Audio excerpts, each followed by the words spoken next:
qu'ils sont venus. Asseyez-vous, on va continuer à lire. J'aimerais que vous suiviez cette lecture attentivement. Est-ce que vous suivez?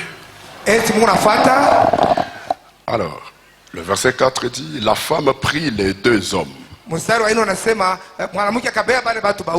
et les cacha et elle dit, il est vrai que ces hommes sont arrivés chez moi,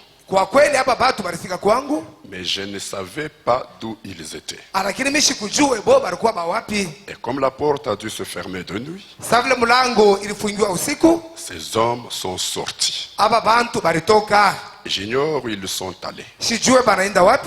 Hâtez-vous de les poursuivre et vous les atteindrez. Et les avait fait monter sur le toit. Et les avait cachés sous des tiges de lin qu'elle avait arrangées sur le toit. Ces gens les poursuivirent par le chemin qui mène au gué du Jourdain. Et l'on ferma la porte après qu'ils furent sortis. L'Éternel, je le sais, vous a donné ce pays. La terreur que vous inspirez nous a saisis. Et tous les habitants du pays tremblent devant vous. Car nous avons appris comment à votre sortie d'Égypte, l'Éternel a mis à sec devant vous les eaux de la mer Rouge. Et comment vous avez traité les deux rois des Amoréens au-delà du Jourdain, Sion et Gog, que vous avez dévoués par interdit. Nous l'avons appris. Et nous avons perdu courage. Et tous nos esprits sont abattus à votre aspect. Car c'est l'Éternel votre Dieu qui est Dieu en haut dans les cieux et en bas sur la terre. Et maintenant je vous prie, jurez-moi par l'Éternel que vous aurez pour la maison de mon père ma mère, mes frères, mes sœurs et tous ceux qui leur appartiennent, et que vous nous sauverez de la mort. Ces hommes lui répondirent, nous sommes prêts à mourir pour vous si vous ne divulguez pas ce qui nous concerne. Et quand l'Éternel nous donnera le pays, nous agirons envers toi avec bonté et fidélité. Elle est fit descendre avec une corde par la fenêtre, car la maison qu'elle habitait était sur la muraille de la ville. Elle leur dit, allez du côté de la montagne, de peur que ceux qui vous poursuivent ne vous rencontrent. Cachez-vous là pendant 3 jours, jusqu'à ce qu'ils soient de retour. Après cela, vous suivrez votre chemin. Ces hommes lui disent, voici de quelle manière nous serons quittes du serment que tu nous as fait faire. À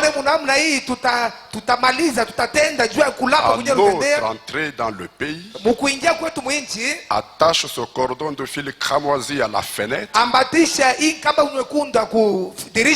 laquelle tu nous fais descendre, et recueille auprès de toi dans la maison de ton père ta mère, tes frères et toute la famille de ton père. Si quelqu'un d'eux sort de la porte de ta maison pour aller dehors, son sang retombera sur sa tête et vous en serons innocents. Mais si on met la main sur l'un quelconque de ceux qui seront avec toi dans la maison, son sang retombera sur notre tête. Puisse Dieu bénir la lecture de sa parole. Amen. Alors, Nous avons fait une prière le vendredi. Tous ceux-là qui étaient présents avec toutes leurs requêtes ont été présentés à Dieu, qui a accepté d'y répondre selon sa parole et selon sa promesse. Alors, nous allons continuer pendant la semaine à prier sur l'évolution de notre santé et de beaucoup d'autres choses qui n'ont pas été prises en compte dans la prière de vendredi passé. Alors, avant de continuer la prière pendant la semaine, je voulais vous parler sur ce que j'intitule la bénédiction de Rahab. Juste un petit quelque chose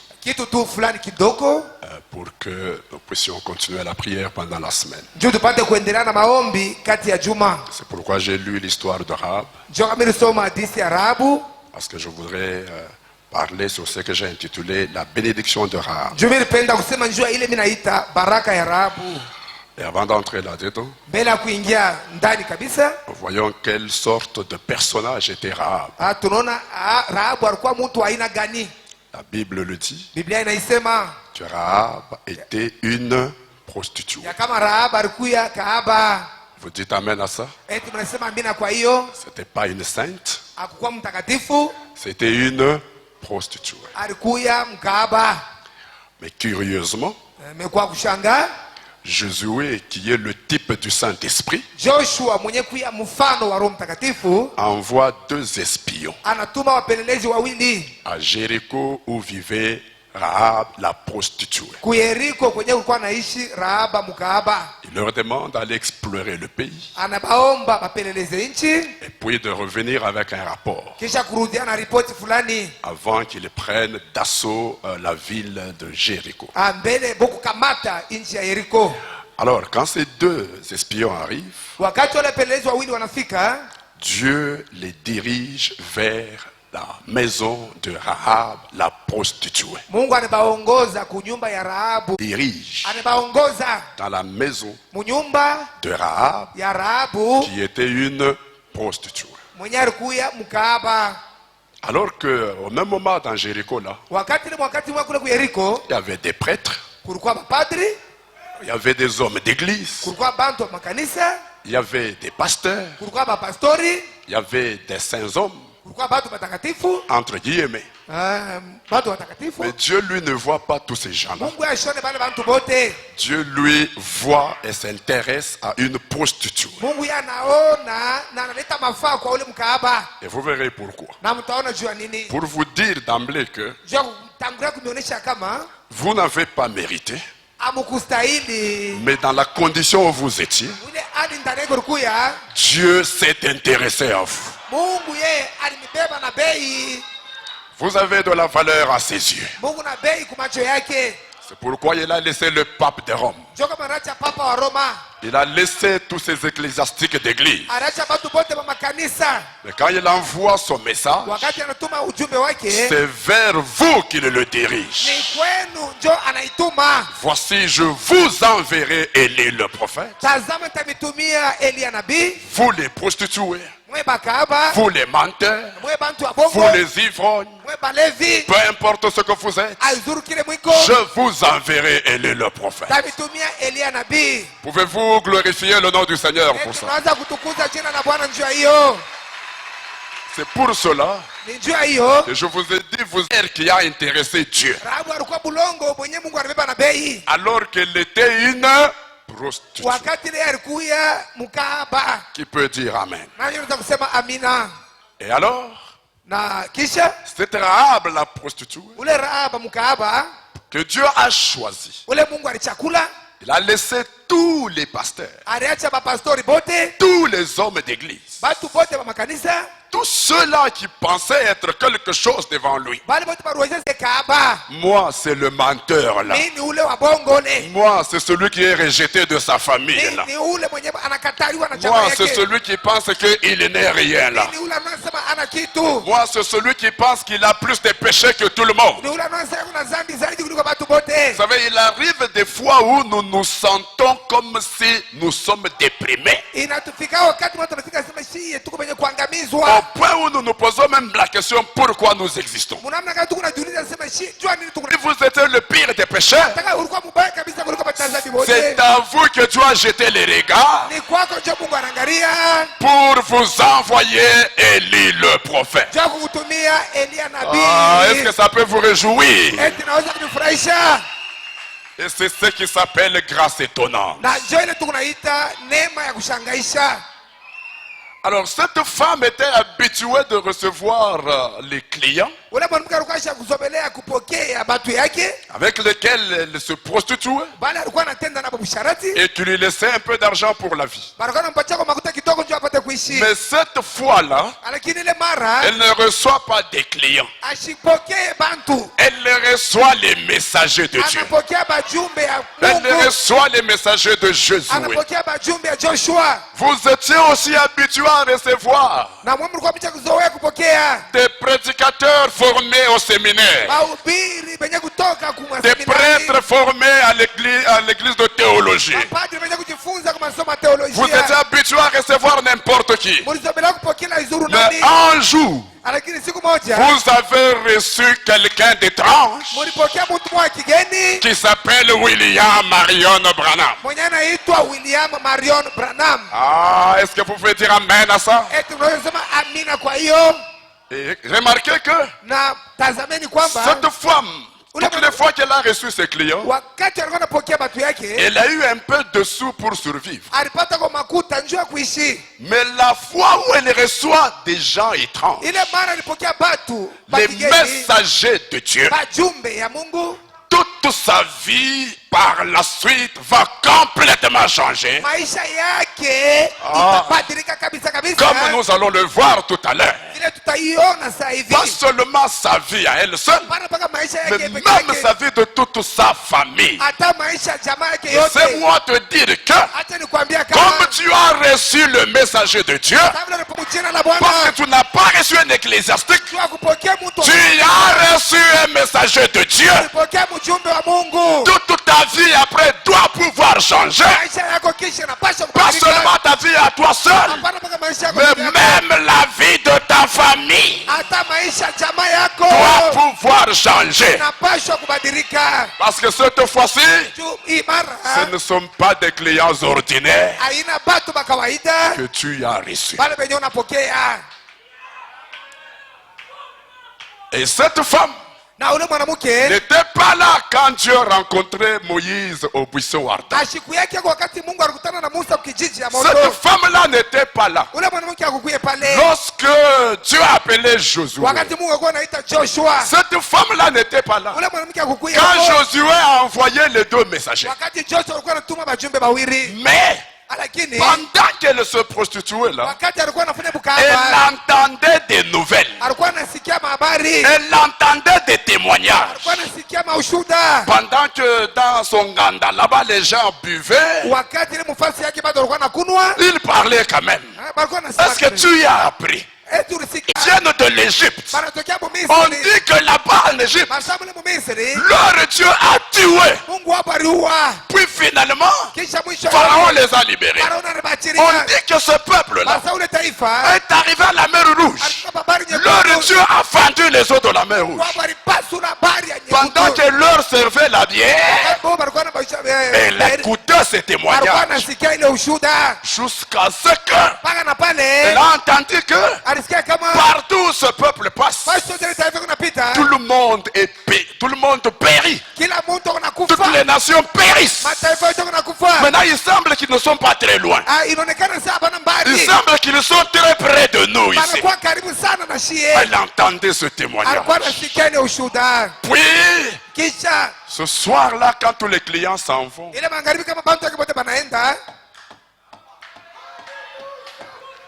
elle dit, à cette heure, encore d'autres clients, je suis fatigué. Je vais quand même ouvrir. Elle ouvre, elle voit deux messieurs. Il dit, mais ça, ce sont des étrangers. Comme ce sont des étrangers, ils doivent avoir beaucoup d'argent. Même si je suis fatigué, je vais quand même les laisser entrer. Je vais faire l'affaire avec eux. Sûrement qu'ils vont me donner beaucoup d'argent. Il les approche. Il les approche. Et là, dans sa maison, elle met son pantalon, elle met son maquillage, elle sort. Elle s'assoit. Elle dit, ok, mes chéris, qu'est-ce que je peux faire pour non, nous ne sommes pas tes chéris. Nous nous présentons. Tu as appris à propos d'un peuple qui s'appelle Israël. Oui. D'ailleurs, on en parlait tout à l'heure.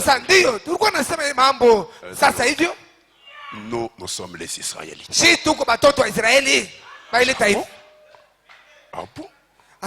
Vous venez faire quoi dans ma maison? Josué, notre capitaine,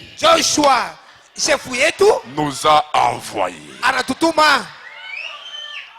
Tu le connais? Il dit, non, moi je ne connais pas Josué. Mais j'ai quand même appris de lui. Il nous a envoyés pour explorer le pays. Voir ce que le pays est. Parce que nous allons le prendre. Il dit, ah, c'est vrai. Elle rentre et dit, oh, ce ne sont pas mes clients. Elle enlève son pantalon. S'habille bien. Elle sort. Et ça, c'est intéressant. Quel est votre message? Est-ce que vous m'entendez bien? Quel est votre nom de Moïse?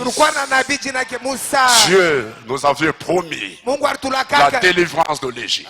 Nous avions beaucoup souffert. Qui est notre prophète? Du nom de Moïse. Alors un jour il était dans les déserts, en train de faire paître le troupeau de son beau-père. Frère Adam dit, pendant qu'il lui parlait du message, cette prostituée était très attentive. Parce qu'il avait en elle une sémence prédestinée. Frère Adam dit, ce sont les conditions de la vie qui l'avaient contraint à être une prostituée. Vous aussi, il y a certaines conditions dans la vie qui vous ont contraint à faire certaines choses. Lorsqu'au fond de vous reposez une sémence prédestinée. Frère Branham dit, beaucoup de gens sont contraints à avoir la vie qu'ils ont. À un moment donné, ils n'ont pas de choix. Pour survivre, il doit mentir. Pour survivre, il doit faire des choses. Alors qu'au-dedans de lui repose une sémence prédestinée. Il dit, c'est le cas de cette femme-là. Elle a suivi la prédication de ces messagers-là avec attention. Prédication des messages avec attention. Vous n'en sortirez jamais main vide. Ah, est-ce que vous voulez dire amen à ça? Et les messagers lui ont parlé du message. Cette femme dit amen. Amen. Amen. Amen. Amen. Ça le convainquait au-dedans d'elle-même. Frère Branham dit, j'aime ces beaux vieux amen. Pourquoi? C'est la conviction du cœur.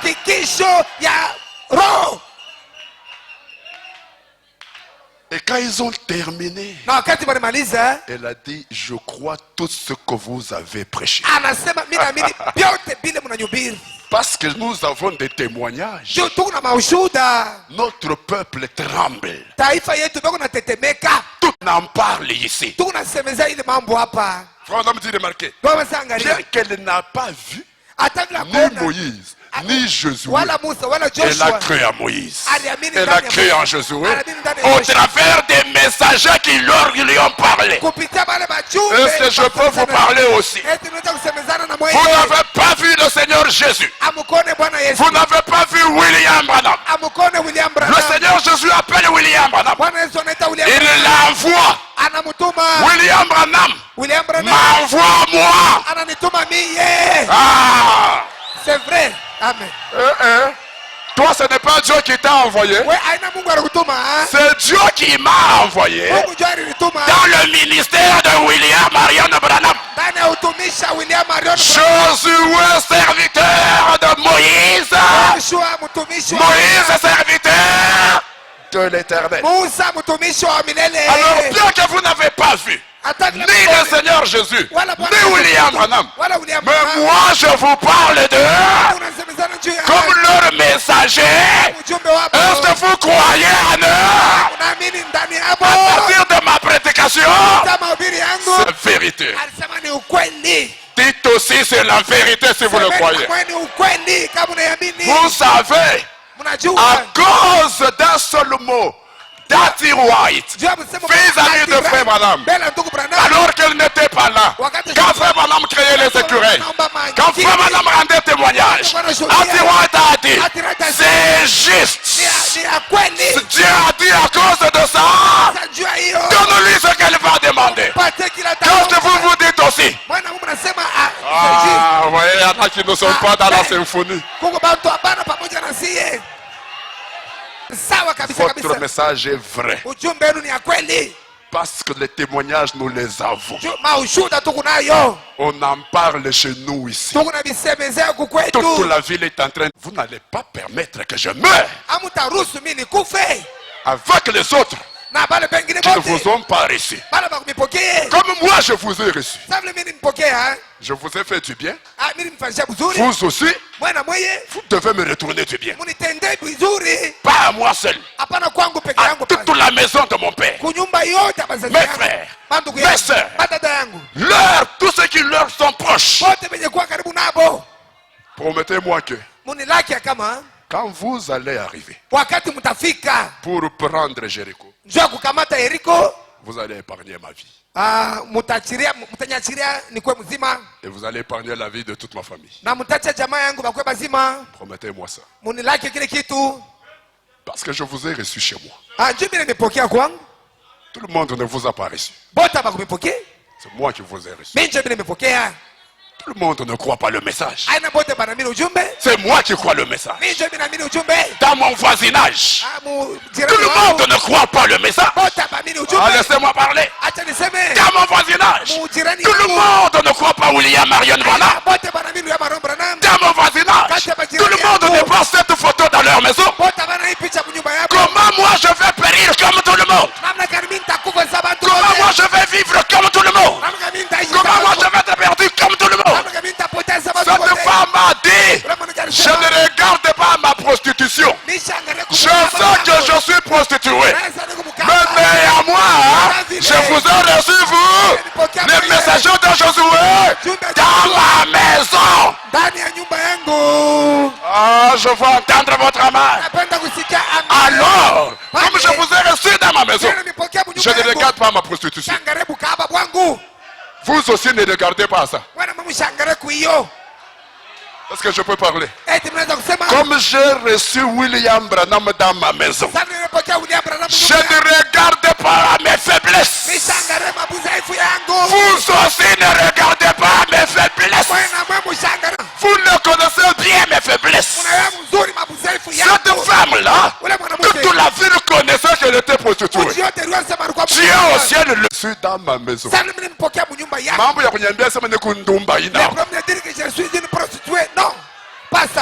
Vous devez me faire une faveur. Moi aussi je dis, comme j'ai reçu William Branham dans ma maison, mambo ya kunyambia sema wao ulifanya, ile mambo hainako. Nilifanya c'est vrai, mais j'ai reçu William Branham dans ma maison. Nishuwezi kufasama watu wote wamerecevoir. Nishuwezi kutesa sema watu wote wamerecevoir. Nishuwezi kufasama watu wote wamerecevoir. Ne savez-vous pas que vous êtes des dieux? Pourquoi mourrez-vous comme les fils des hommes? Je refuse. Une prostituée mérite de mourir. Mais dans ces conditions, comme je vous ai reçu, vous les messagers de Josué, dans ma maison, plus question de me parler de ma prostitution. Promettez-moi que vous allez épargner ma vie. Pas seulement la mienne, celle de mon père, celle de ma mère, celle de mes frères, celle de mes soeurs, celle de tous ceux-là qui leur sont proches. Promettez-moi. Vous n'allez pas sortir si vous ne me faites pas. Sinon je vais vous divulguer. Vous êtes des espions, non? Je peux parler? C'est comme si les Lazare pris en otage. Et ils étaient obligés. Je vais dire ils étaient obligés. Il n'y avait pas moyen qu'ils s'en sortent. Ils étaient obligés de lui promettre. C'est pourquoi ils lui ont dit, tu nous fais faire un serment. C'est toi qui nous fais faire un serment. Nous on n'était pas venus pour faire un serment avec toi. Nous on était venus explorer le pays. C'est ce que Josué nous a donné comme mission. Josué nous a dit d'aller explorer le pays. Josué ne nous a pas dit de venir faire un serment avec nous. Je peux parler? Dieu envoie William Branham. Il prend le salut de l'humanité et l'attache à son bras. Nous recevons William Branham. Même si Dieu ne lui a pas envoyé pour nous faire un serment, nous pouvons forcer William Branham à nous faire un serment. Est-ce que tous ces gens t'ont cru? Ils te refusent. Moi je te crois. Pas me laisser. Non! Apana! Non! Apana! Si c'était facile, tous ces gens allaient te croire. La chose la plus difficile que Dieu a fait dans un autre mortel, ce n'est pas une chose facile. C'est pourquoi tout le monde n'y arrive pas. Maintenant quand moi j'y arrive, quand toi tu arrives, ça doit passer comme ça. Sans prix. Sans bénéfice. Qui travaille sans bénéfice? Hein? Toi tu peux travailler sans bénéfice. Moi je peux réussir une chose difficile. Hein? Quand il y en a qui insultent William Branham de tous les noms, moi, je le crois jusque dans ses souliers. Et vous voulez que je n'aille pas de bénéfice? Oh, mon...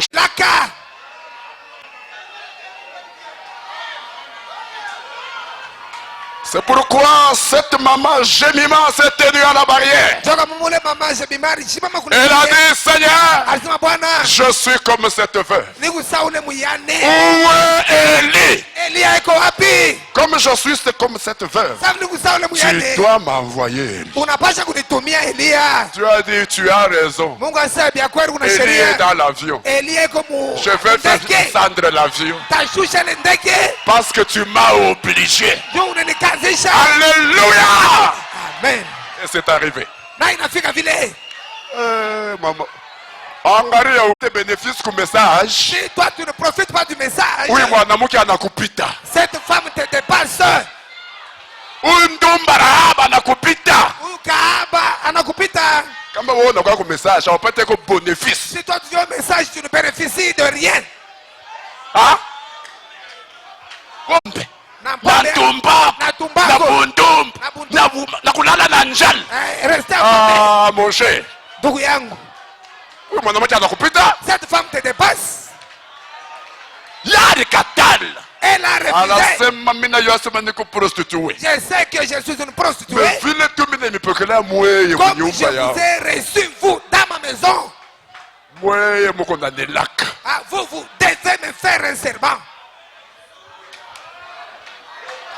Vous devez me faire un serment. Et ce messager-là était coincé. Et parce qu'ils étaient coincés, au verset 17, ces hommes lui disent, voici de quelle manière nous serons quittes du serment que tu nous as fait faire.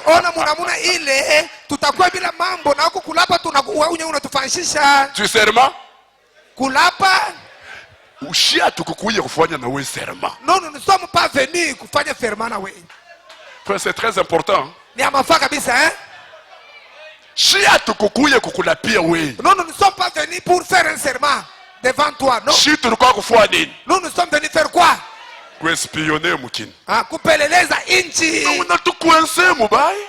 Tu nous as vraiment coincés. Et tu nous as fait faire un serment. Nous allons dire quoi à Josué? Nous n'avons pas de choix. Nous devons. Parce que tu nous as contraints. Toi, tu ne peux pas contraindre aussi Dieu. Après que tu aies reçu son messager chez toi. Qu'est-ce que Jacob avait fait? Lorsque Dieu est allé vers lui, il a fait quoi? Il a tenu dans les habits. Il a contraint. Je ne te laisserai pas partir. Si tu ne me bénis pas, Dieu dit, mais il va se faire jour. Les gens vont me voir. Aujourd'hui, les gens vont te voir. Tu ne pars pas. Cela montre qu'un homme peut vaincre Dieu.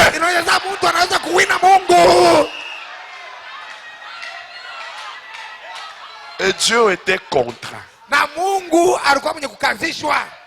Frère Branham dit, votre foi peut contraindre Dieu.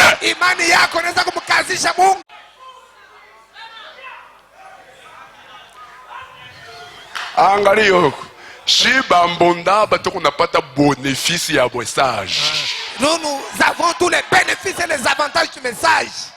Bénéfice. Le bénéfice du message.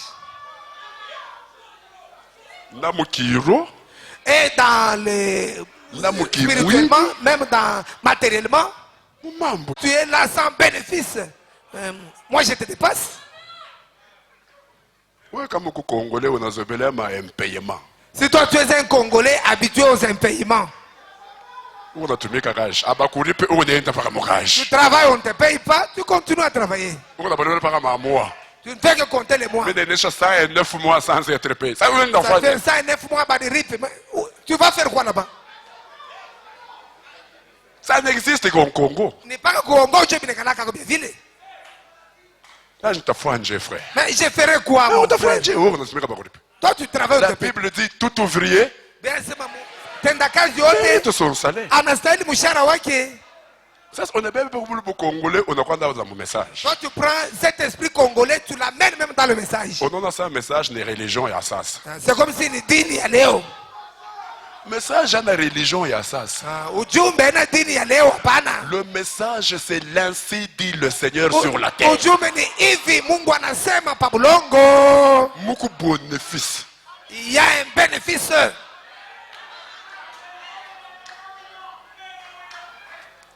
C'est comme ça que cette femme donne sa requête.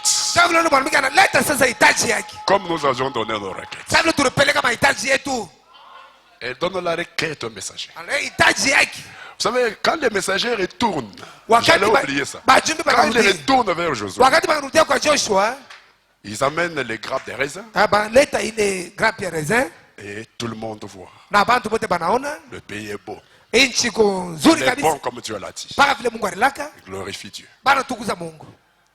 Maintenant, les messagers tirent Josué à côté.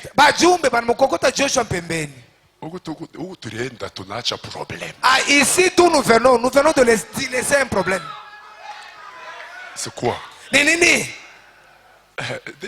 Nous sommes arrivés, il y a une femme adultère prostituée qui nous a reçus. Elle nous a cachés chez elle.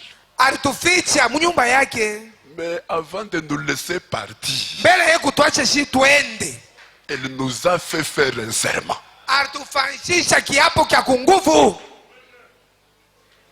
Josué racontait. Vous avez fait là-bas. Nous lui avons promis sur sa demande que quand nous prendrons Jéricho, nous ne toucherons pas à sa maison. Et à tous ceux-là qui seront dans sa maison. Josué dit, Seigneur Jésus-Christ, vous n'avez pas lu la citation de notre prophète que partout où Dieu va nous donner cet endroit-là, nous devons dévouer tout par intérêt. C'est ça la citation. Dans la prédication d'Hétéronome, au paragraphe 30, le prophète Moïse a dit, partout nous allons arriver, tout doit être dévoué par intérêt. On ne doit rien laisser. C'est ça la citation. Comment vous allez faire un serment comme ça? Contraire à la citation. Josué dit, Seigneur Jésus-Christ, nous allons faire comment? Il regarde le messager. Comment vous avez dit? Mais nous on allait faire comment? C'était la seule possibilité pour nous de partir. Nous étions dans sa maison. Elle pouvait nous divulguer, nous trahir. Nous ne serions pas rentrés avec tous ces raisins ici. Mais vous aviez oublié les... Non, la citation, on l'avait. D'ailleurs, nous nous sommes rappelés de cette citation. Mais on était devant une situation de fait.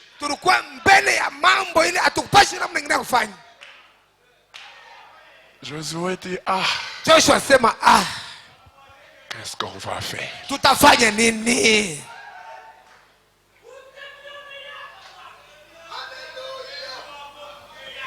Maintenant, vous savez qu'il y a une autre citation. Notre prophète a dit que quand vous faites un serment, vous ne pouvez pas le violer. Monsieur c'est pas si vous me suivez. Mais qu'est-ce que nous allons faire? Les messagers disent à Josué, c'est à toi de dire. Nous, on a déjà fait le serment. On n'avait pas la possibilité de faire.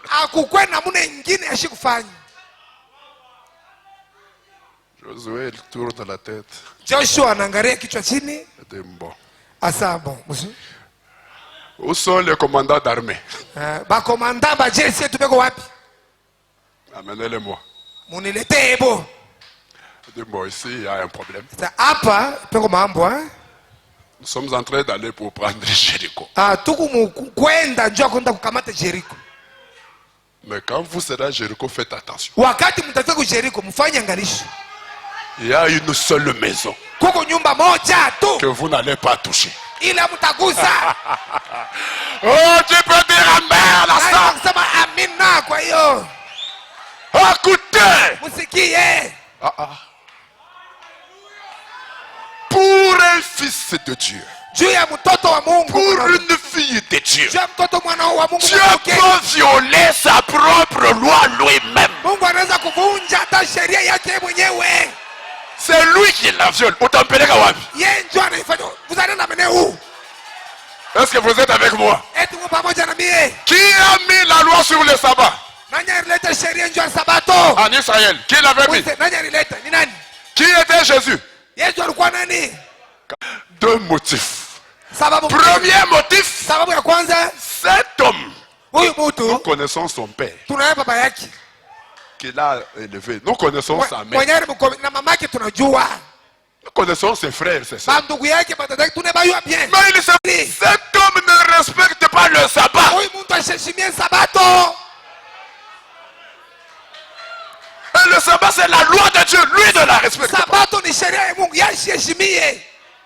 Pour ça qu'il meurt.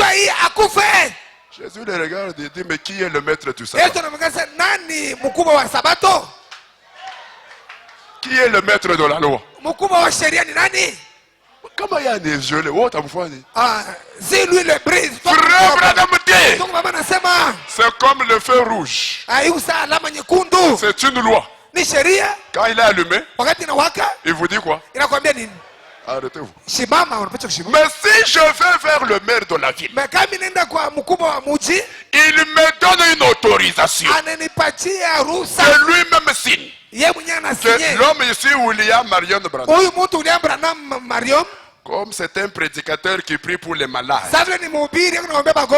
s'il est en train d'aller prier pour un malade, pour une urgence, même s'il trouve le feu rouge, il a le droit de passer. Et il signe, maire de la ville.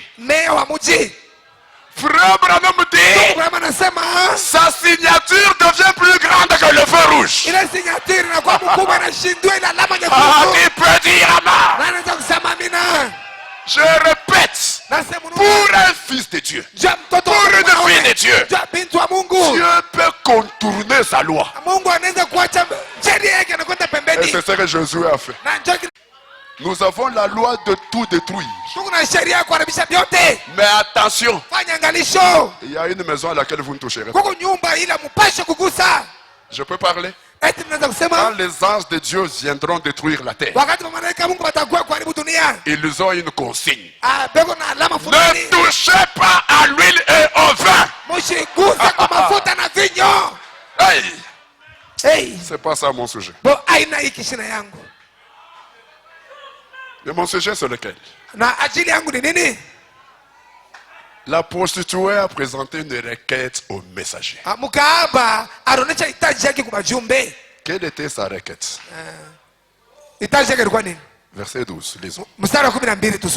Je vais à la fin. Vous êtes là? Vous êtes maintenant, je vous prie. Jurez-moi par l'Éternel que vous aurez pour la maison de mon père la même bonté que j'ai eue pour vous. Donnez-moi l'assurance. Donnez-moi l'assurance que vous laisserez vivre mon père, ma mère, mes frères, mes soeurs et tous ceux qui leur appartiennent, et que vous nous sauverez de la mort. Donnez-moi l'assurance. C'était ça sa requête. Je présentais ma requête Yamingi. Elle n'a pas présenté beaucoup de... Et non. Quand sa requête est exaucée, les messagers lui disent 18. En autre entrée dans ce cordon de fil cramoisi à la fenêtre par laquelle tu nous fais descendre.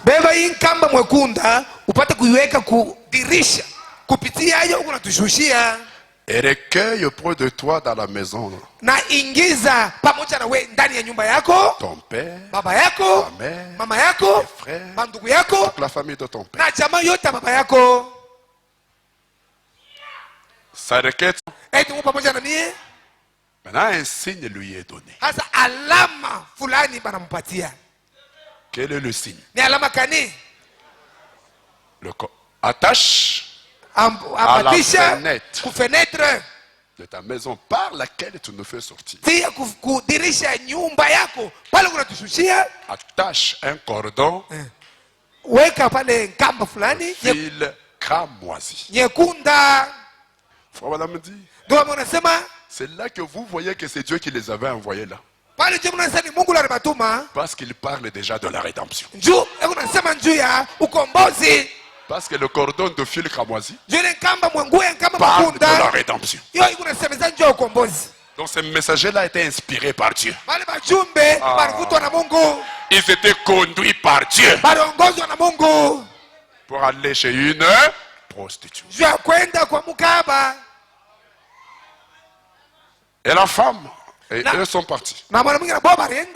Et la femme reste. Elle attache le fil. Le cordon de fil cramoisi. Maintenant, je parle de la bénédiction de Rahab. Je vous pose la question. Elle a demandé combien de choses? Combien de requêtes? Une seule. Mais voici ce que je vais vous dire. À cause du signe, le cordon de fil cramoisi rouge qu'elle a appliqué dans sa maison, à cause du signe, elle a reçu et sa requête et de beaucoup d'autres choses qu'elle n'avait pas demandées. Je suis en train de vous dire ceci. À cause de ce signe qui lui a été donné et qu'elle a appliqué, elle a reçu et sa requête et beaucoup d'autres choses qu'elle n'a pas demandé au messager. Allons-y.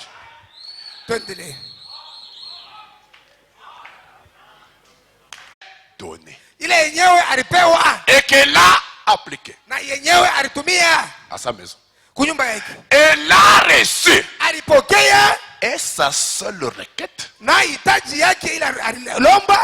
et beaucoup d'autres choses qu'elle n'a jamais demandées.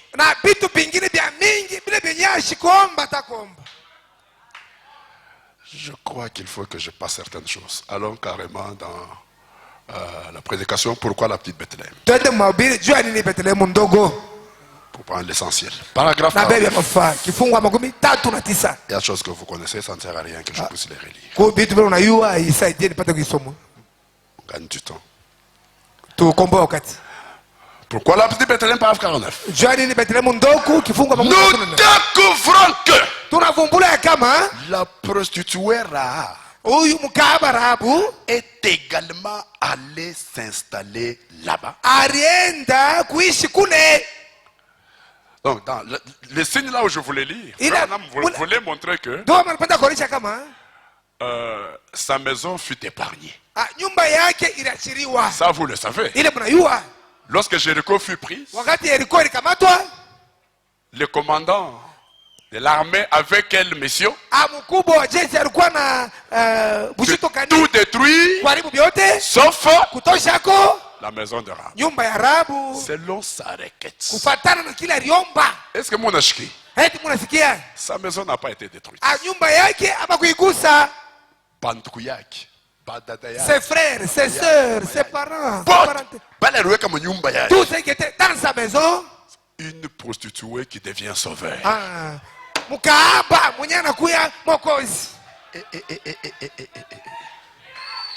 J'ai dit ceci. Une prostituée qui devient sauveur de sa famille. Vous n'avez pas compris ce que j'ai dit. Une prostituée qui devient sauveur de sa famille. Vous serez un ivrogne qui serait un sauveur de votre famille. À cause du message de William Marion Branham. Je peux poser une question. Quand elle était prostituée, prostituée, elle avait quelle valeur dans sa famille? Je crois que même ses parents ne venaient pas chez elle. Je crois que même ses parents, ses frères, ses soeurs avaient honte d'elle. Parce que c'était un mauvais métier.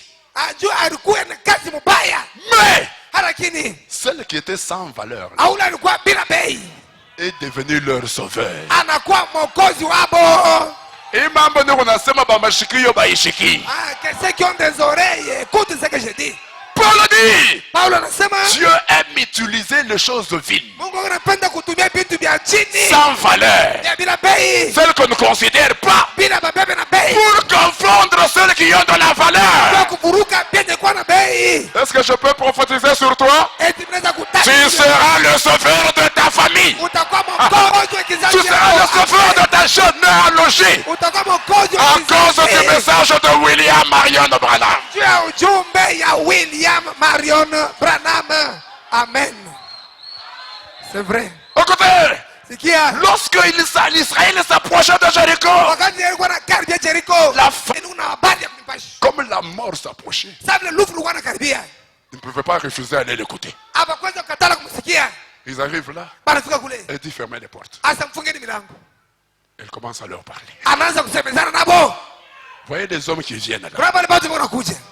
Moi, j'avais déjà reçu dans ma maison deux messagers. Venez d'eux. Vous voyez le fil là que j'ai placé à la fenêtre. Ces hommes-là ont passé nuit dans ma maison. Avant de partir, je leur ai demandé ça. Ils ont accepté. C'est eux qui m'ont dit de placer ce fil.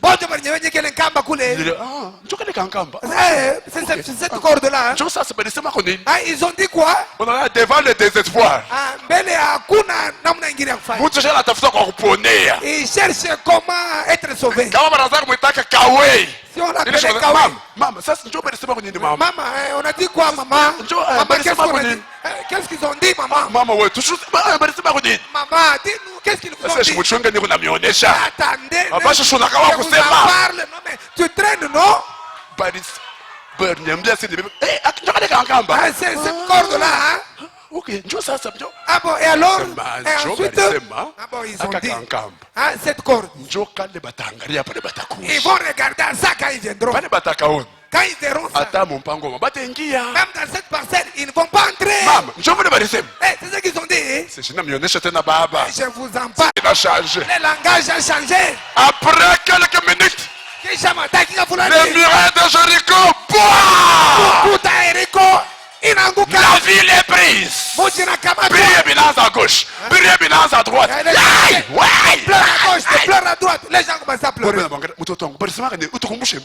Rappelle-nous encore. Non, ma mère. Il n'y a rien.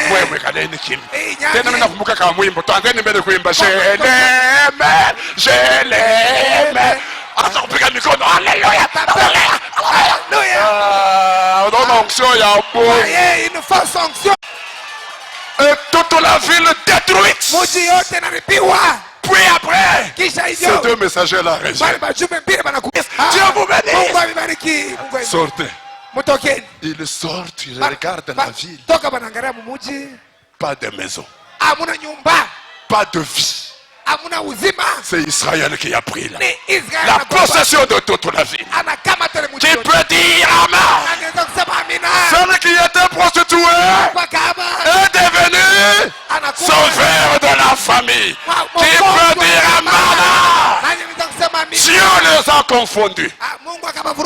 Dieu confondra aussi ceux-là qui vous méprisent, ceux-là qui vous trouvent sans valeur.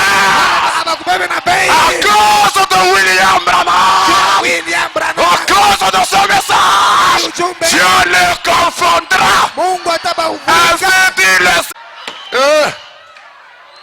Elle a eu le résultat de sa requête.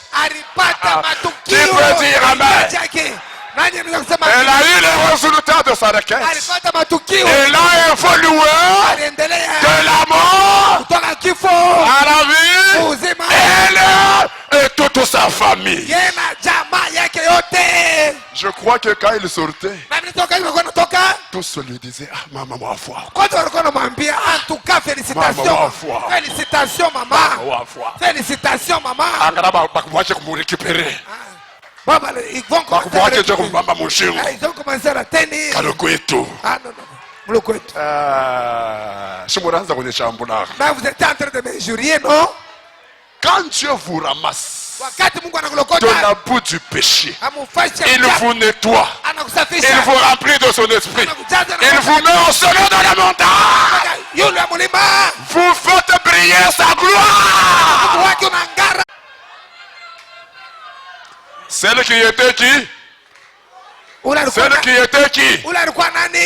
Est devenue sauveur.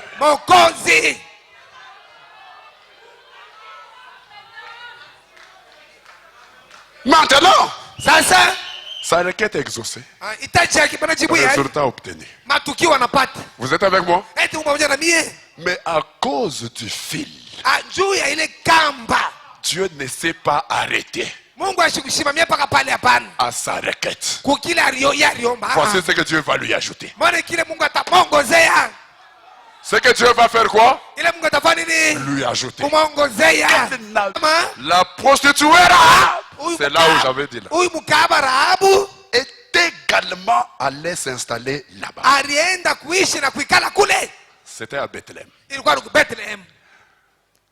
Parce que quand elle est sortie, frère madame dit, Josué ne l'a pas laissé là où est à Jéricho. Il lui a dit, comme Dieu t'a épargné la vie, tu continues avec nous.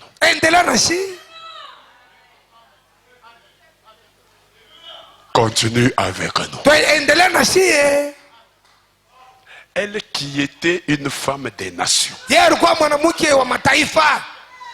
la voilà incorporée dans la semence d'Abraham.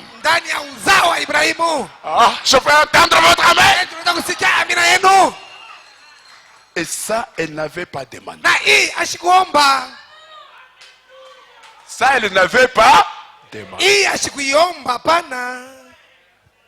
Mais à cause du signe, la voilà incorporée. Continue avec nous. Nos victoires seront tes victoires.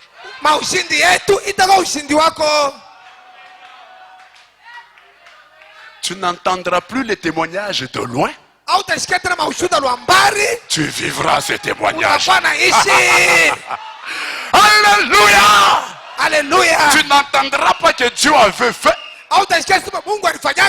mais tu vivras ce que Dieu fera. Continue avec nous. Avant tu entendais que leur Dieu a fait, leur Dieu a fait, leur Dieu a fait. Mais maintenant, tu verras ce que tu entendais là. Est-ce qu'il y a des gens spirituels ici? Avant de venir au message, tu pouvais lire la Bible, le livre des actes. Oh, Dieu avait fait, Jésus avait fait, il avait sauvé tel, il avait guéri tel, il avait béni tel, il avait délivré tel. Tu entendais ça dans la dénomination. Mais maintenant, ce que tu entendais là, tu vivras ça. Ah, je peux dire Alléluia. Qu'est-ce que vous vous dites? Continuez avec nous.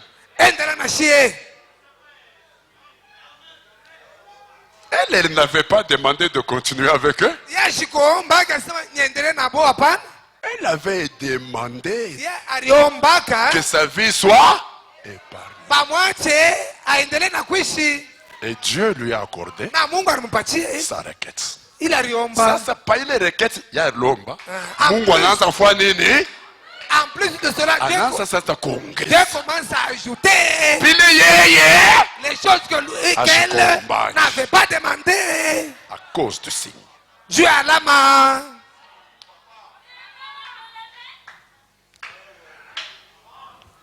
Écoutez. Il dit, après qu'Israël eut franchi le Jourdain, qui marquait la frontière de la Palestine, nous connaissons l'histoire des Arabes, la prostituée. Représentons-nous là quelques instants ce matin, comme une jeune femme, une belle jeune femme, qui à cause des malheurs survenus dans sa vie, avait des contraintes, étant elle-même païenne, de mener la vie qu'elle avait.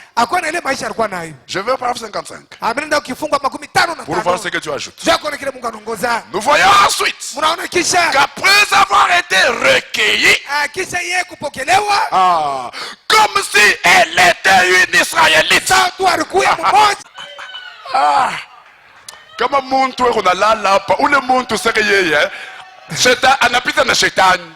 C'est quelqu'un d'autre ici, il est plus que Satan. Parce que shetani ananyangara, c'est unataka kwenda wapi na hapa baba? Satan me regarde, mais tu vas où avec ces gens? Dieu en a you. Parce que lui connaît. Nous voyons ensuite qu'après avoir été recueillis, comme si elle était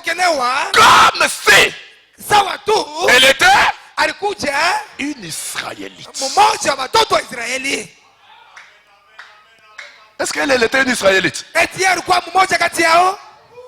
Mais à cause du signe, elle reçoit ce qu'elle a demandé.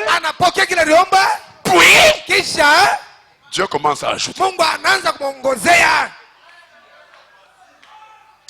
Qui peut dire amen?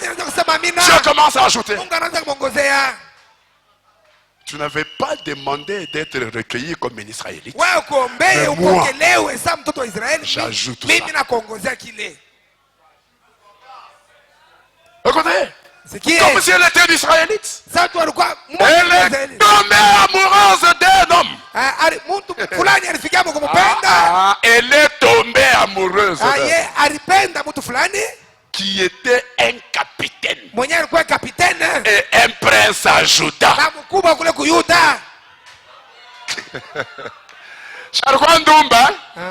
Elle était une prostituée, hein? Qui charquois païenne, hein? Et puis elle quoi pagano. Rentrons dans les citations du prophète Moïse.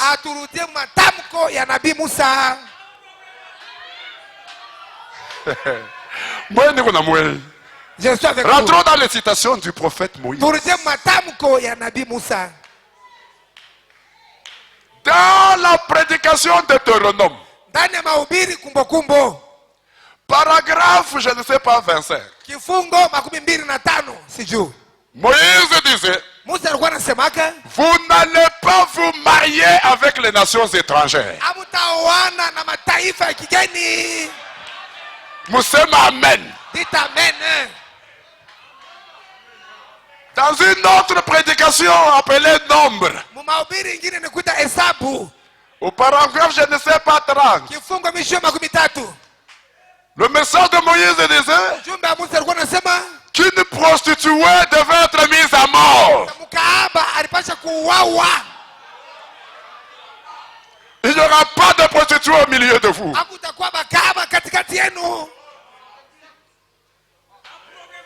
Maintenant, en voilà une. En voilà une. Appelée comment? Appliquez-lui les citations.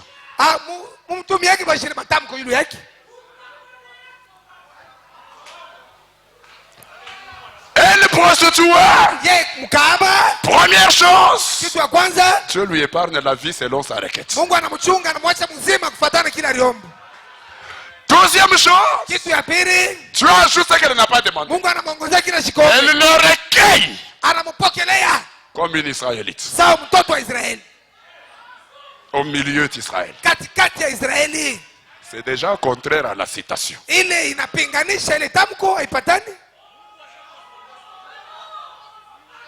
Je peux vous parler. Ne prenez pas les citations du message comme les épées de Damoclès au-dessus des têtes des gens.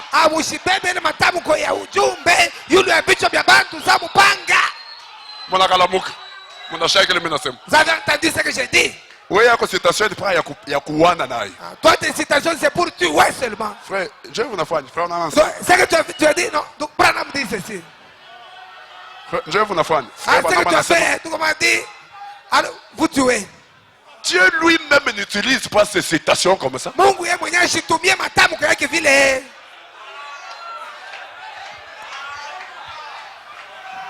La voyant recueillie. Maana yeye unapokelewa.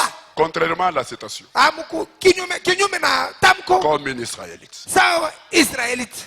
Ikalaka kota kimia. Toi-même calme. Wewe shukundum. Ferme ta bouche. Tu es de kimia. Tu es une prostituée, non? Mungu ashajibu reketi yako. Tu as déjà répondu. Acha kubeba comme tu regardes eko kimia. Ah ah. Maintenant tais-toi. Wenda kuonana paka na capitaine moya hivi. Elle est allée vers un capitaine. Un prince. Ah, mkubwa. Un Juda. Muyuda. Elle est tombée amoureuse. Anaenda kumpenda. Wewe shwegale eko kimia wewe. Toi, je me tais-toi, non? Allez. Hein? On a pas un capitaine qui moi qui bonne qui moi qui gère qui on a putain. Le capitaine est un géant. On a putain. Qui prince. Ah, mkubwa. Alors là c'est et qui bonne qui zuri hivi. Il dit mais cet homme ici il est beau comme ça. Ata pas mimi kwa kantumba shapa taka kia hivi. Ah, même quand j'étais une prostituée, je n'avais jamais trouvé quelqu'un comme celui-ci. Non? Kama kilikuwa hata kibwana. Bon, si, il pouvait être mon mari, hein?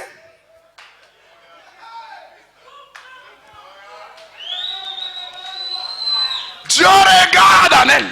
Mungu anaangalia ndani. Elle dit ah, unampenda? Sasa tu l'aimes, hein? Mimi nakupai. Oh, je te le donne.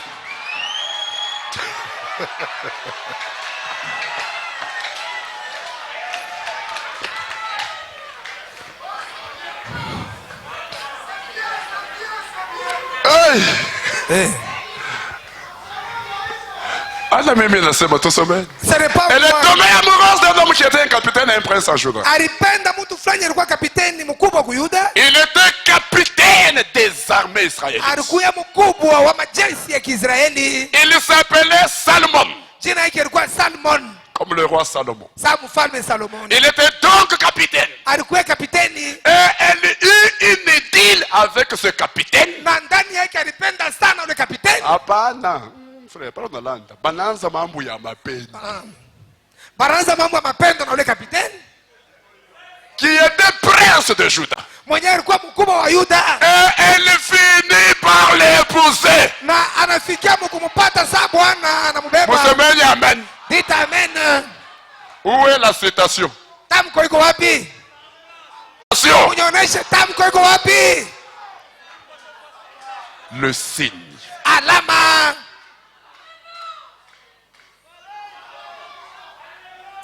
Elle finit par anafikia kumpata anakuwa bwana yake. Pale penye pale alikuwa kandumba. Lorsqu'elle était une prostituée, elle avait des clients chariomènes, des enseignants.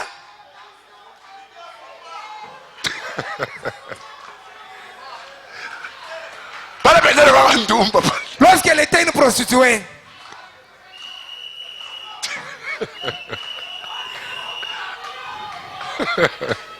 est-ce que vous m'entendez? Est-ce que vous m'entendez?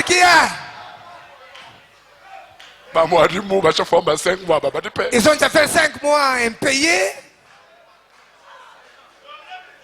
Ce sont ces genres de maris qu'elle trouvait. D'autres qui la trompaient. Ils sont restés avec ses dettes. Il y en a qui sont morts avec ses dettes. Mais maintenant, à cause de signes, Dieu a la main. Elle va épouser un prince. Un capitaine des armées d'Israël. Lorsqu'elle était prostituée, c'est elle qui servait les autres. Maintenant qu'elle est l'épouse d'un capitaine, quand elle apparaît à côté de son mari, à chaque chemin n'avait pas. Elle est seulement là.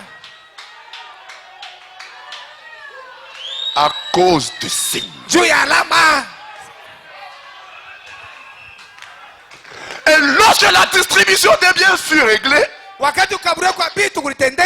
pour les Israélites, son mari bien-aimé, et elle s'établir à Bethléem. Maintenant, vous commencez à y voir clair, n'est-ce pas?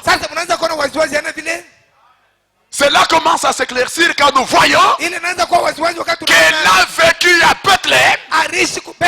Elle, une épouse des nations, unie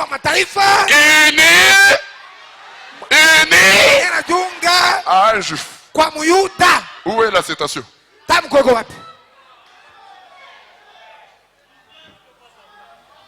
Ouais, pas de c'est banto ça mouillé. Faut pas me dire les gens comme vous. Faut pas me dire ça. Dieu ne peut pas le bénir.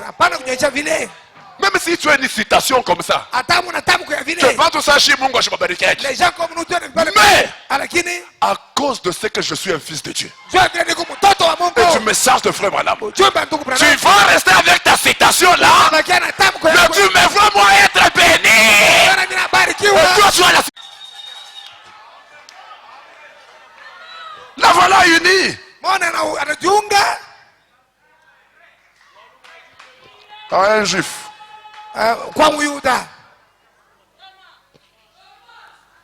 Écoutez. C'est qui est? Pourquoi?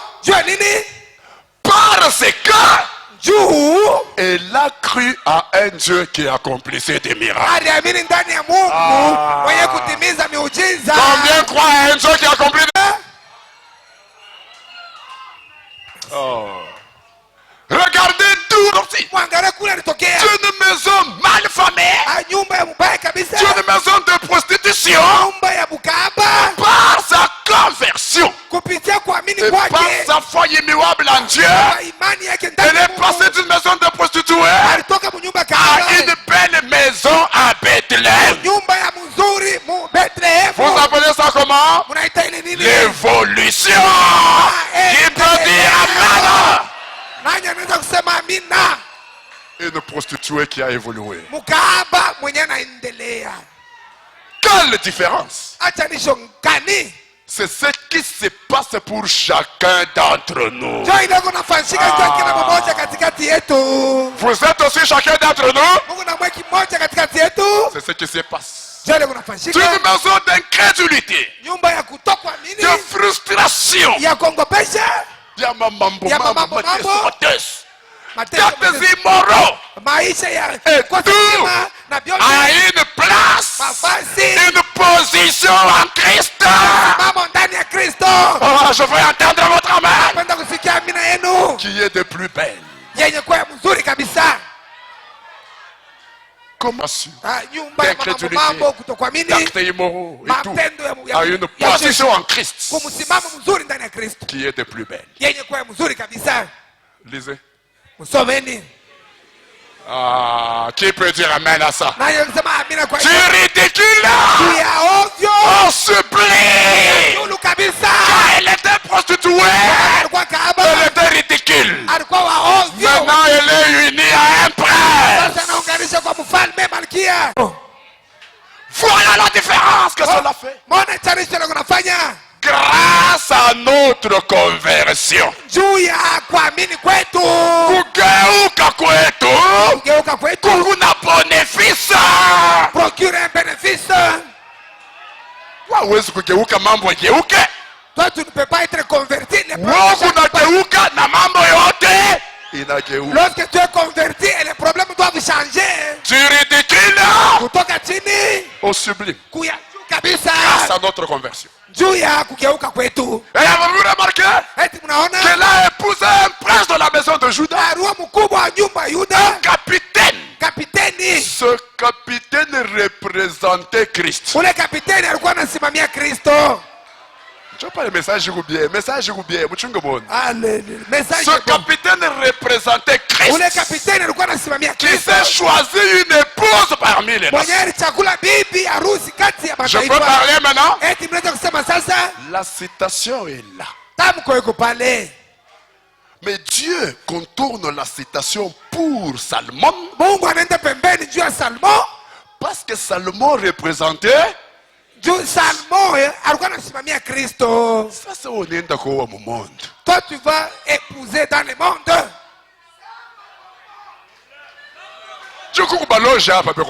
il y a des sorciers qui sont là. Et tu as entendu ce que le pasteur a dit? Tu as entendu? Il une prédication à pasteur il n'y a pas une prédication du pasteur que j'aime comme ça. Voleur. Tu vas rester. Dieu contourne. C'est pourquoi vous me voyez moi comme ça. Dieu a contourné. Voleur. Voleur. Voleur. La raison pour laquelle Mungu alijunguluka citation Dieu a contourné la citation pour Salomon, c'est parce que Salomon Museme représentait Christ.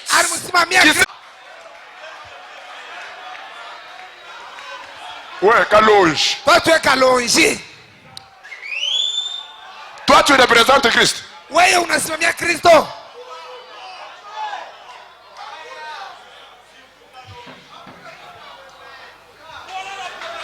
Weye bakia mu citation. Toi reste avec la citation. Weye bakia mu citation. Toi reste avec la citation inasema en aucun cas un croyant ne peut épouser un incroyant. Bakia mu citation. Reste dans la citation. Tu n'es pas Salmon. Ouais, auna Salmon.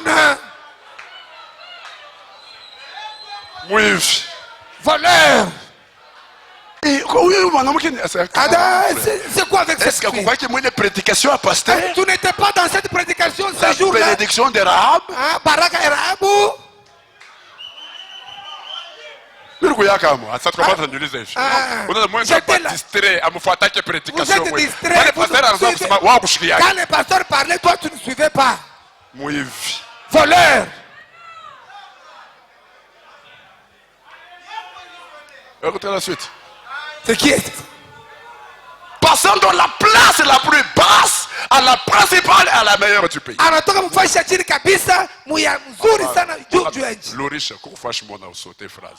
Il y a quelque chose. Qui s'est choisi une épouse parmi les nations. Bon, je crois que ça vient après. Passant dans la place la plus basse. Rahab, Rahabu. Passant de quelle place? Anatoka mufashi kani? À la principale. Mufashi ya juu kabisa. Et à la meilleure du pays. Na ya juu mwinchi. Une prostituée qui a évolué. Mukaba mwenye aliendelea. À cause juu du message. Ya ujumbe. Du signe. Ya alama. Nous démontrerons un peu plus loin au cours de notre message qu'il en a été ainsi et qu'il ne pouvait pas naître autrement. C'est là Rahab, un type de l'église des nations.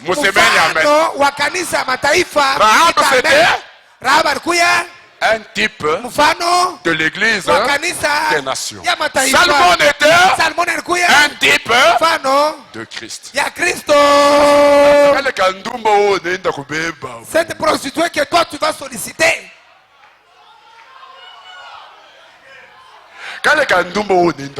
Cette prostituée que toi tu vas solliciter. Elle représente l'église des nations.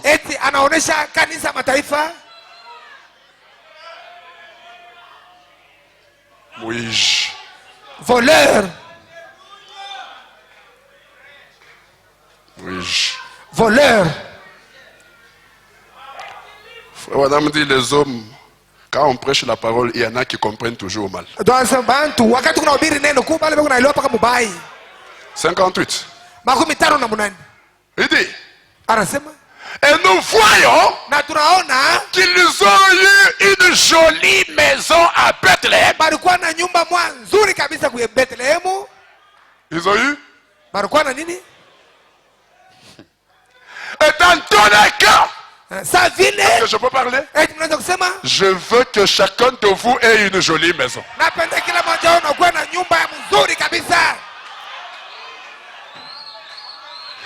Et dans tous les cas, Salmon l'avait fondé. C'est Salomon qui avait fondé Bethléem. Et qu'elle allait devenir un endroit important avec ses bonnes terres fertiles. Quelle merveille! Lorsqu'on réalise que cette grande terre à blé allait devenir centre mondial du monde. Et c'est vrai. Ce n'est pas étonnant que Jésus ait dû naître là.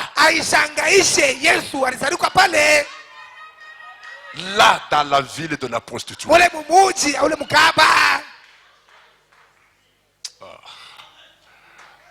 C'est parce qu'il était le pain de vie. Toutes les nations venaient y chercher leur Toutes les nations venaient y chercher leur grain.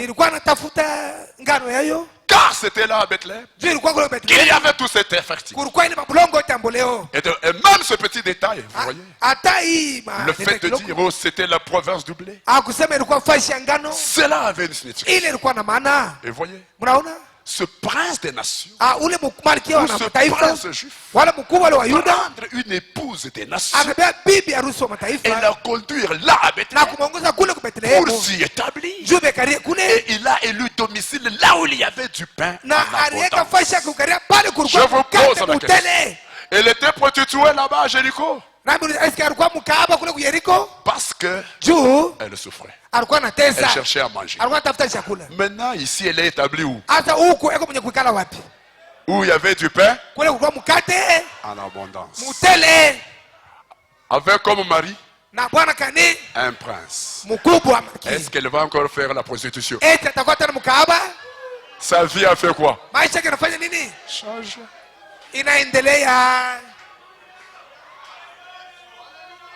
Sa vie a fait quoi? Changer. Elle a cessé d'être prostituée. C'est ce qui arrive aussi avec nous. J'étais escroc parce que je souffrais. Maintenant que Dieu m'a appelé au message, Dieu bénit mes entreprises. Est-ce que j'ai encore besoin d'être escroc? Non. J'ai le pain en abondance. Alléluia. J'ai le pain en abondance. Est-ce que j'ai encore besoin de mentir?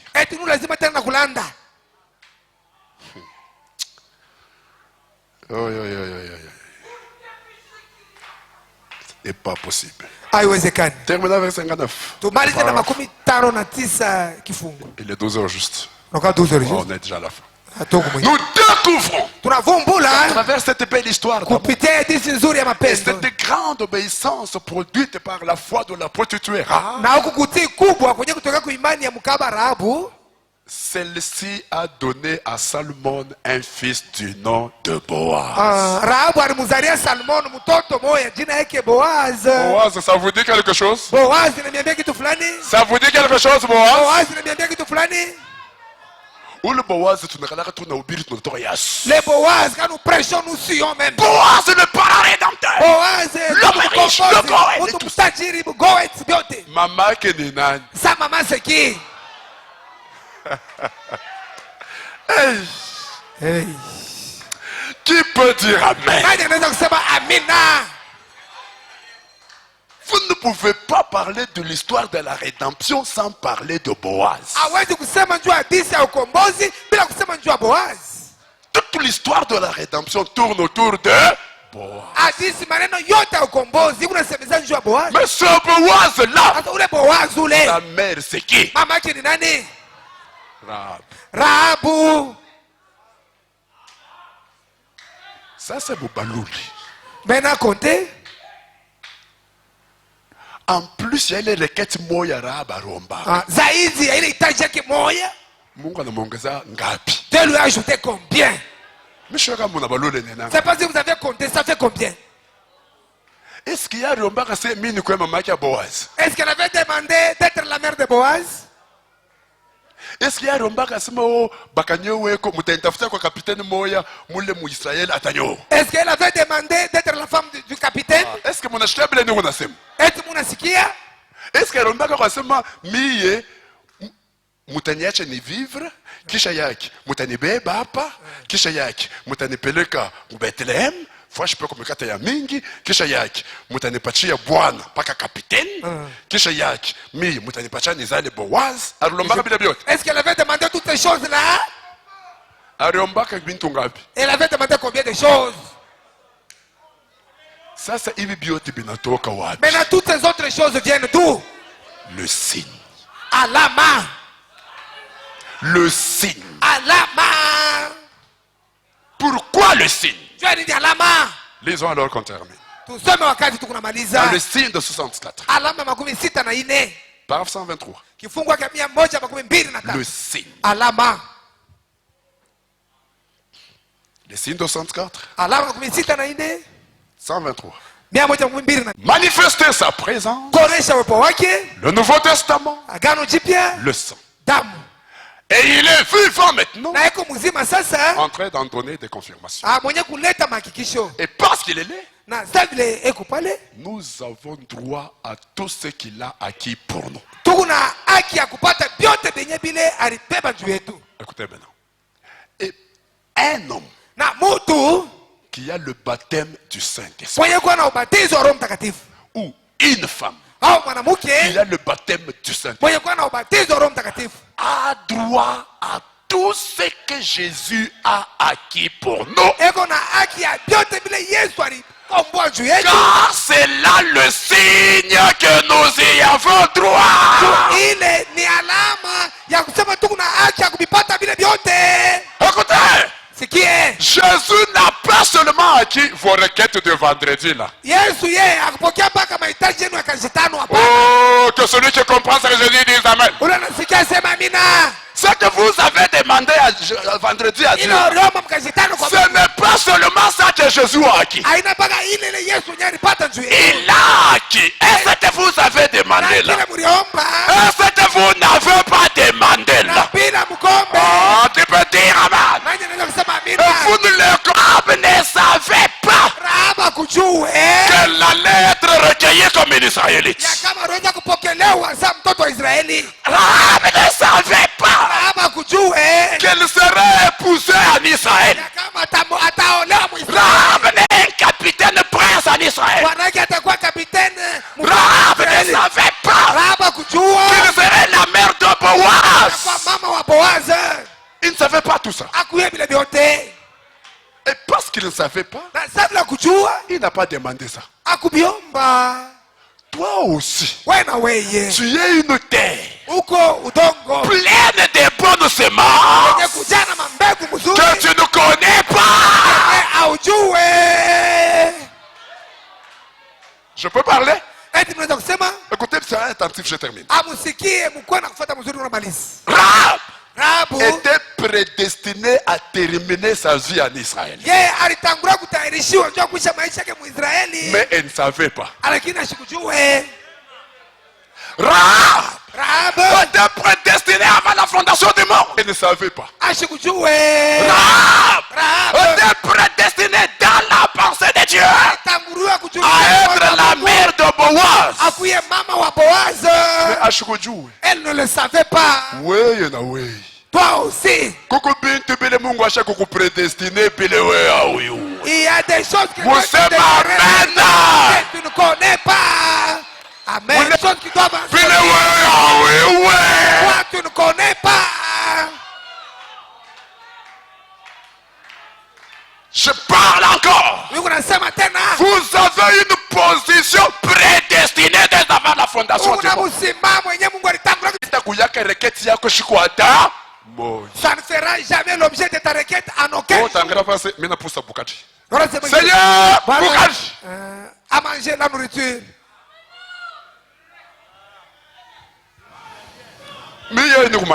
Ah, je suis malade. Ah, je l'ai Seigneur, guérison. Matunzo. C'est ça que toi tu connais. Et c'est ce que tu peux demander comme requête. Et c'est ce que Rahab a fait. Épargnez-moi la vie. Point. Les restes des choses, elle n'en savait rien. Elle n'a même pas demandé.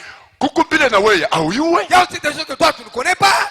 Na autabiombaka. Et tu ne demanderas jamais ces choses-là. Mais à cause du fil cramoisi, Dieu il est kamba mwekundu. Rahab anashutuka tu. Rahab s'est retrouvé. Banamwambia kuku Josué alipita huko twende. Josué lui dit mais pas ici on évolue on part. Na anashanga. Il s'est étonné. Bana kunenda na anashanga. Mi Rahab. Elle s'est étonné. Moi aussi Rahab une prostituée. Moi aussi je deviens parmi les enfants d'Israël. Elle partait en train de s'étonner. Elle n'a pas demandé ça. Mais il était prédestiné à cela. Toi aussi, tu n'as pas demandé une chose. Tu n'as pas demandé une autre chose. Mais tu as été prédestiné à cela.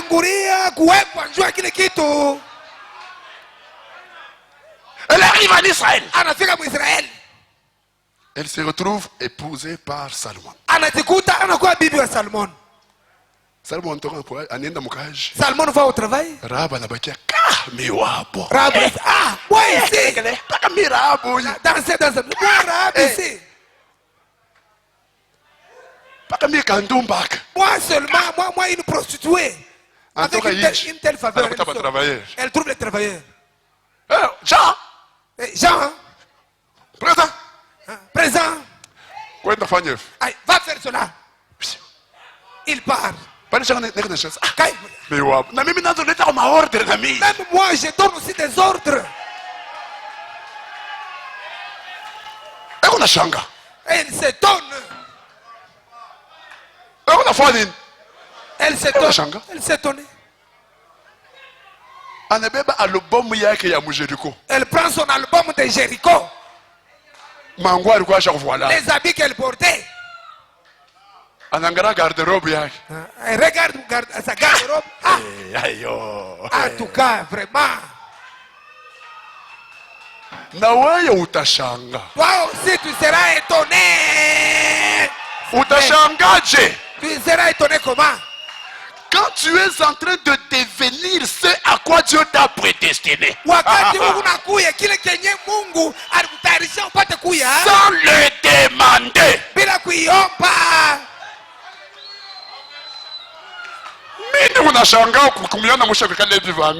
Moi je m'étonne de vous voir vous asseoir ici trop nombreux.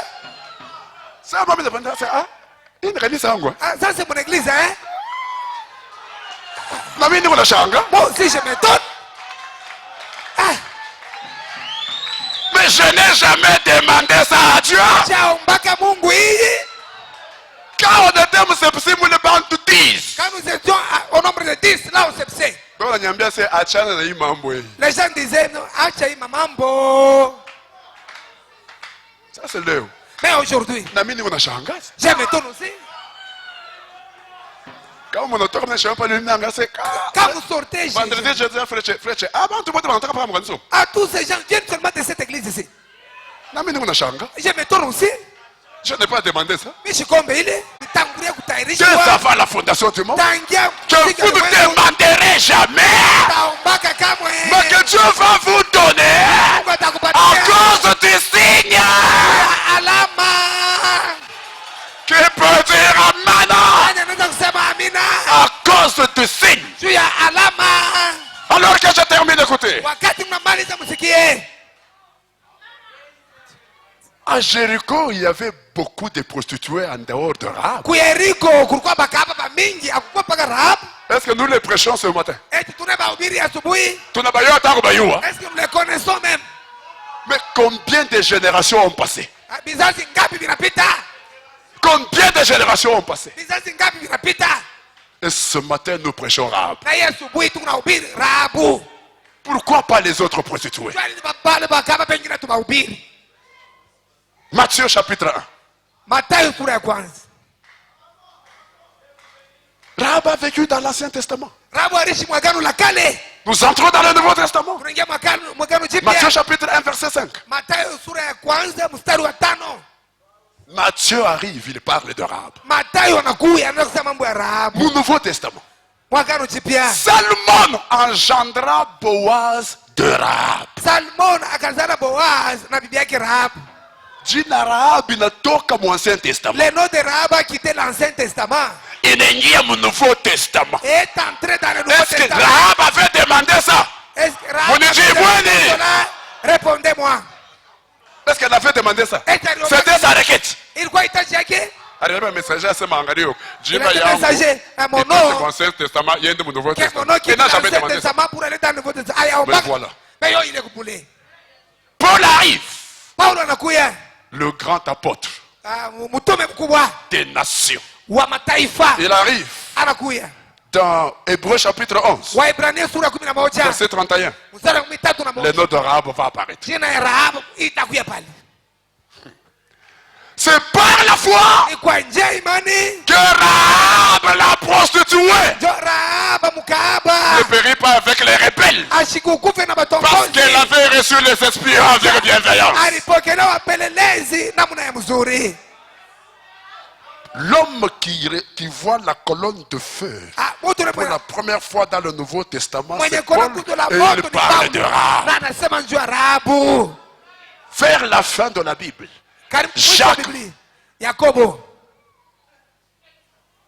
Jacques chapitre 2 verset 25.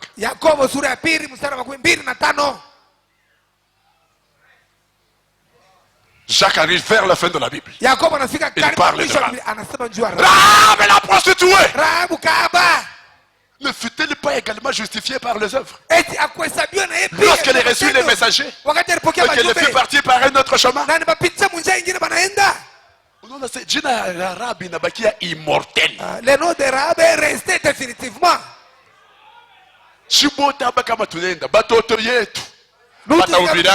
Les enfants vont prêcher Rahab. Oh, il peut dire Amen. Leurs enfants, ils vont prêcher Rahab. Un nom immortel.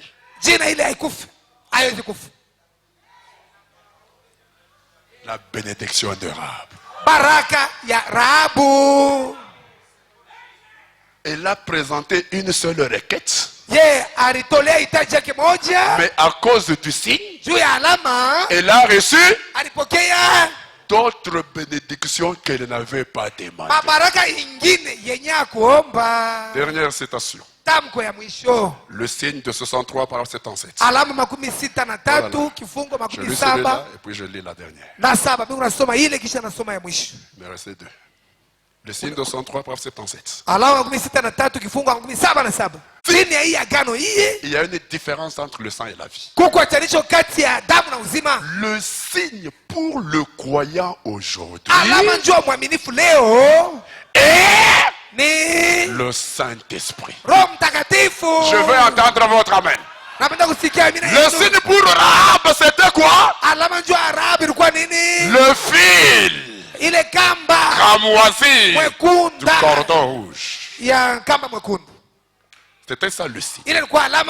Et à cause du signe, Rahab a reçu des bénédictions qu'elle n'avait pas. Je me suis aimé. À cause de quoi? Du signe.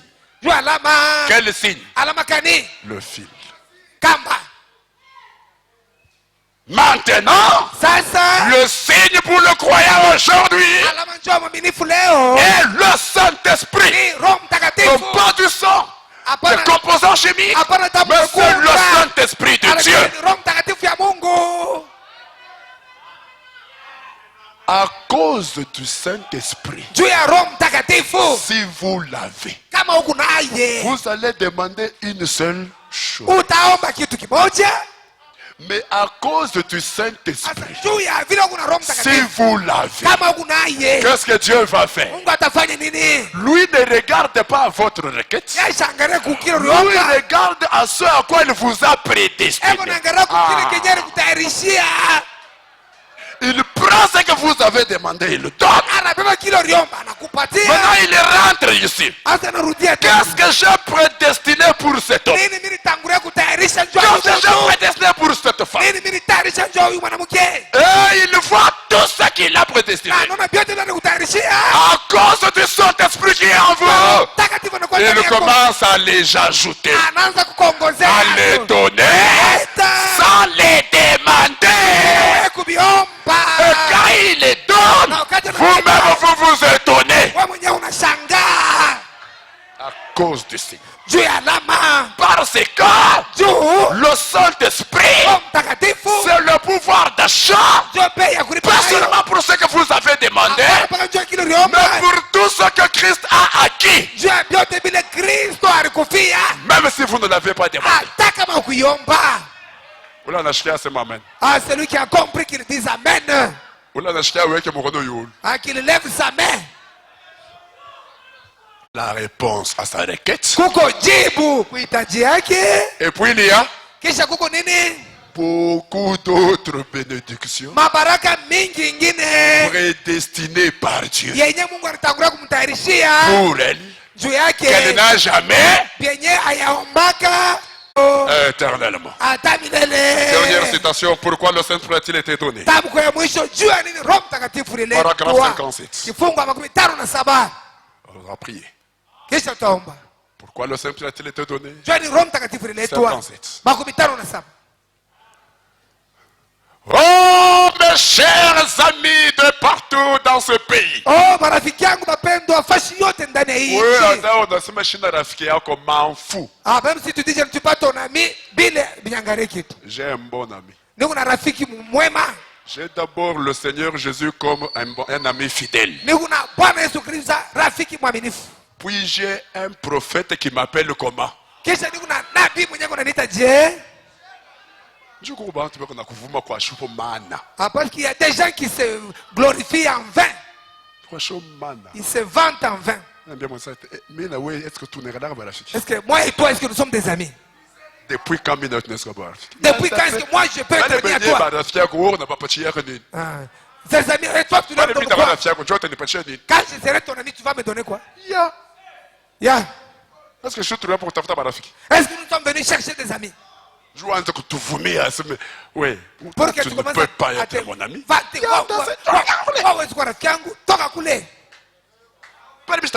fait quoi? Quand je ne serai pas ton, ça fera quoi? C'est quoi ça? Nini.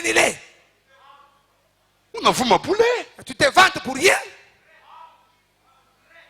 Toi, tu ne seras pas mon ami. Toi aussi, tu es triste. Je ne serai jamais son ami.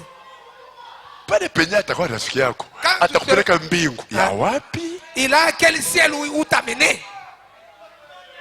Moi, je ne suis pas voir un ami comme Branham ici. On donne une portion du ciel, on lui donne. Pour lui et pour nous, ses amis.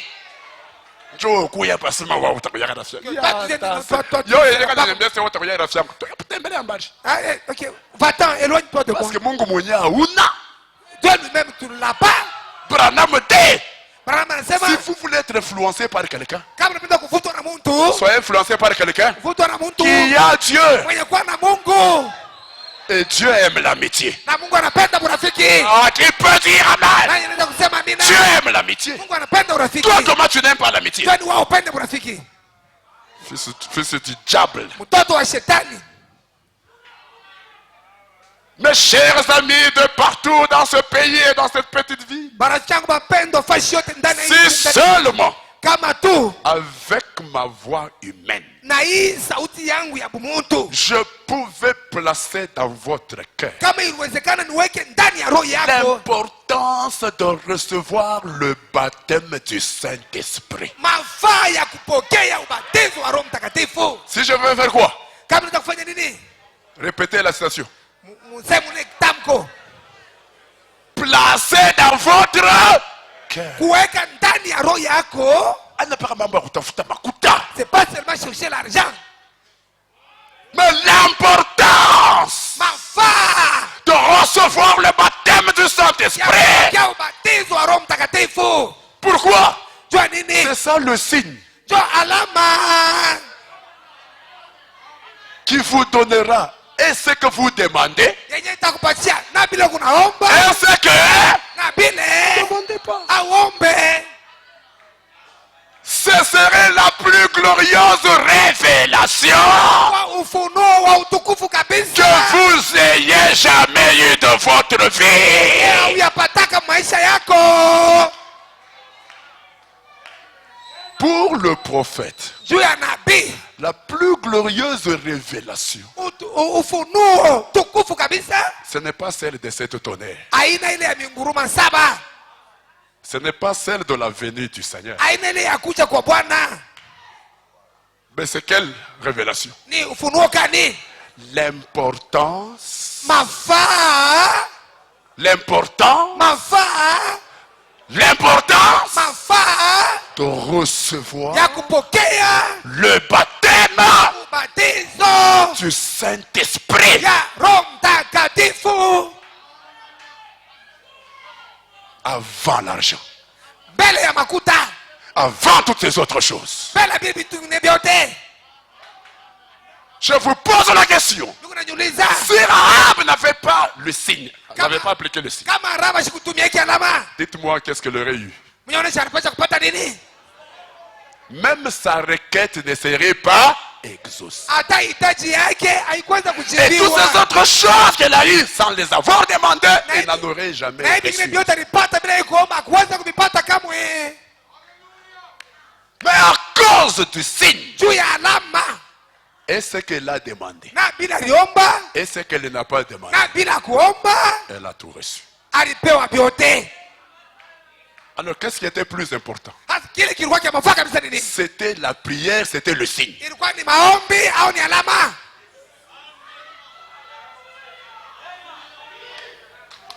Maintenant, comprendre cette importance-là, que je dois avoir le signe, je dois appliquer le signe, je dois avoir le Saint-Esprit, c'est la plus glorieuse révélation que vous ayez jamais eue. De comprendre que si jamais Dieu me donne le Saint-Esprit, chaque requête sera exaucée. Et même non-requête sera exaucée. Même les non-requêtes. Alléluia. C'est la plus glorieuse révélation. Comprendre cela. L'importance d'avoir le baptême de Saint-Esprit. C'est la plus glorieuse révélation que vous ayez jamais eue.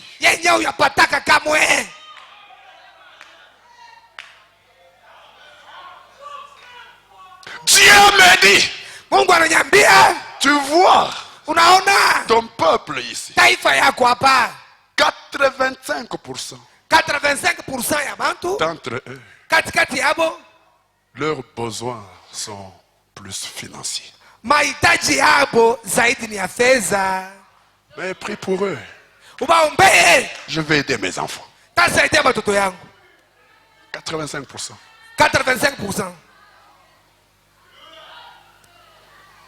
Maintenant écoutez. Sans le signe, vous pouvez avoir seulement ce que vous avez demandé. Mais vous ne savez pas ça va vous mener où. Sans le signe. Oh, qui peut dire amen? Vous pouvez avoir seulement ce que vous avez demandé.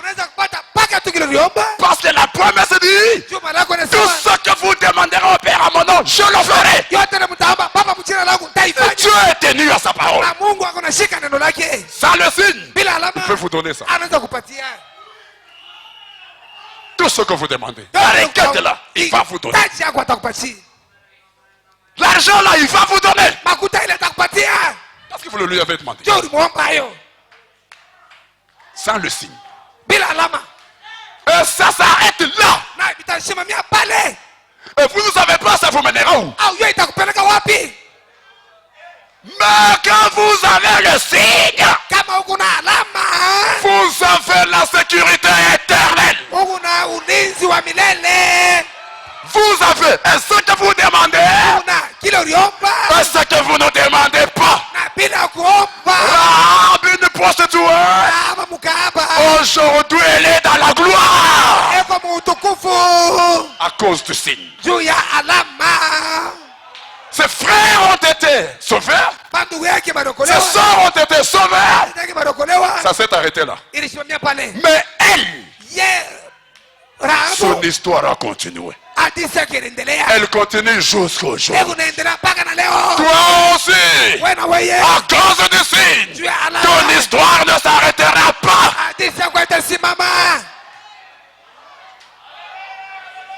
À cause du signe. La bénédiction de Rahab. Combien veut la bénédiction de Rahab? Si vous la voulez, écoutez bien. Vous qui n'avez pas le Saint-Esprit, comprenez l'importance qu'il y a pour vous d'avoir le baptême du Saint-Esprit. C'est la plus glorieuse révélation. Vous aurez et vos requêtes de vendredi. Et ça à quoi vous ne pensez pas. Est-ce que vous pouvez dire amen? Et vous qui avez le Saint-Esprit, je vous prophétise avec la parole. Vous verrez au-delà de ce que vous pensez. Vous recevrez au-delà de vos demandes. Vous serez au-delà de vos requêtes. Quand Dieu va vous regarder, il voit dans sa pensée, vous êtes devenu ce qu'il vous a prédestiné. Que le Seigneur vous bénisse. Merci. Ah, gloire à Dieu.